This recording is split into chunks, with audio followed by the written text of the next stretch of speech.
Yeah, and take the long way. Last year's Last winner. year's winner, yeah. So she's got it all going on, and she hasn't seen a race course yet.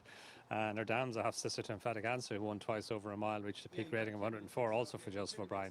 So yeah, another one of a clutch of interesting newcomers that are in here, Gary.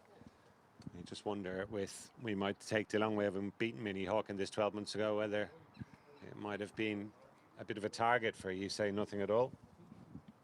If she wins, we'll be able to find out, hopefully. But they are loading the stalls. You're too late then. We're only surmising. She is weak, though, down in the market, 14-1 currently, which would suggest maybe that expectations aren't necessarily that high today. Yeah, and that's in the face of support that's We come might from take the long way. Sorry to interrupt, had a run as well, in fairness. Yeah, and yeah, the River Ara has been solid really since this morning, and Almeida, you mentioned interesting filly in here for Dermot Wild, who won the race with Azalea, the Oaks winner, subsequent Oaks winner, later on, and Bloom is also in here for Aidan O'Brien, stepping up in trip. That doesn't work out.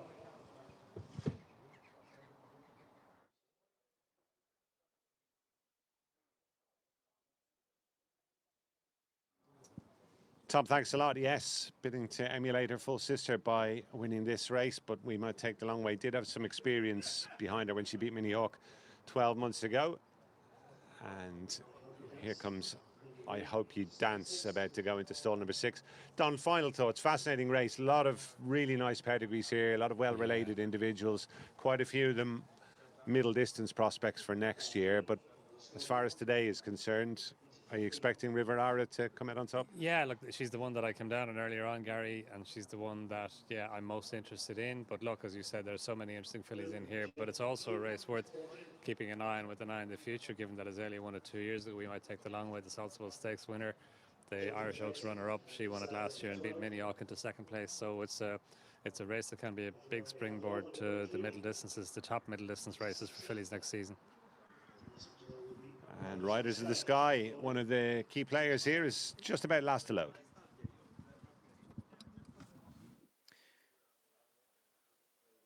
That's it. They're all in. And they're off.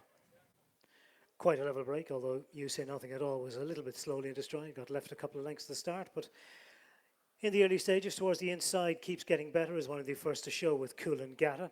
And Riders in the Sky, Jojo's Legacy moves up towards the outside to take closer order and to lead as the race through the first furlong. Bloom also showing up there towards the outside, but as they settle down through the first furlong or so, it's Jojo's Legacy with moving up on the outside. If We Only Have Love, these are the two who lead. If We Only Have Love, this takes over the lead now.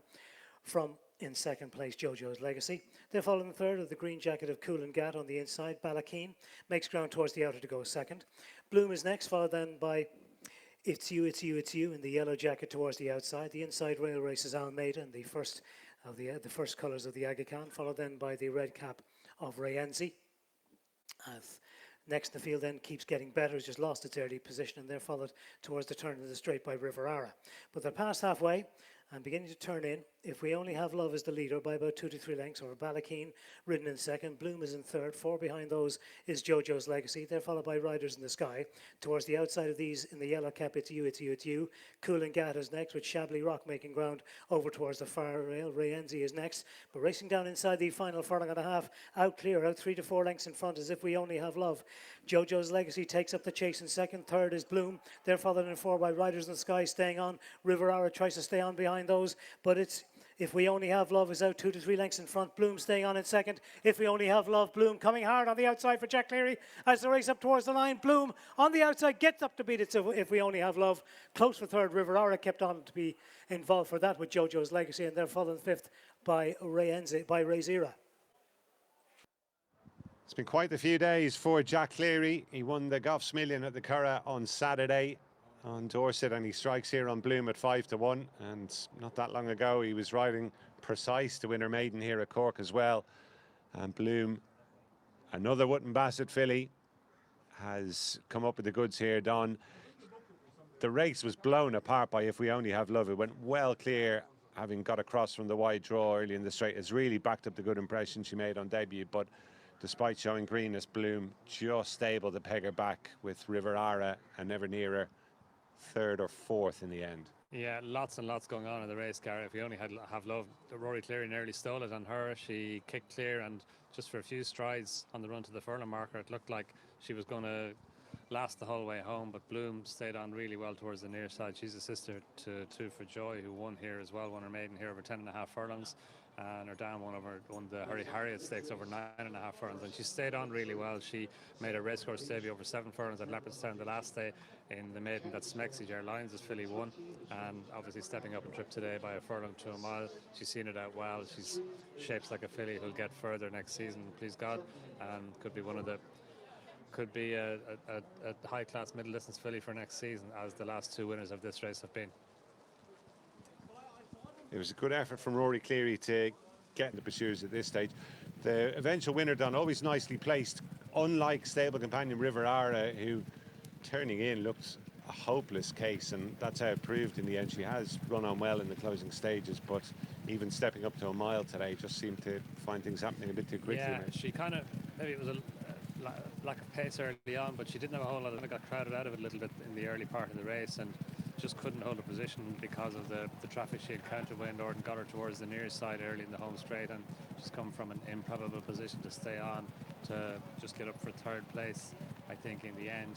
And here's where Bloom just, her turbo boost just kicks in inside the final 150 yards, and she's gone on to win nicely. But yeah, River Ara just gets up for third place, just in front of Jojo's Legacy, and just pick it up here at the head on. River Ara, yeah, she's much nearer last than first with the straight up for home. And she eventually gets to the outside under Wayne Lord and finishes off really well, River Ara. It's a race that should throw up a few subsequent winners. Jojo's Legacy, another Andy Slattery horse on the day to have run well. Dermot Wells' newcomer Almeida was never a factor, but she seemed to be getting the hang of things late in proceedings as well. It's kind of run on into midfield. And you say nothing at all. It was last to leave the stalls, Don. Another one who's just noted there making some late gains. Yeah, she's a full sister to last year's winner. We might take the long way. And she was reluctant to load, was slowly away, but no, just as you can see on the head on towards the inside, she's kept on takingly. And yeah, newcomer for Joseph O'Brien, Brian McMonigal on board in the same colours of Shane Stafford. She's run on well and definitely one to keep an eye on for the future. Just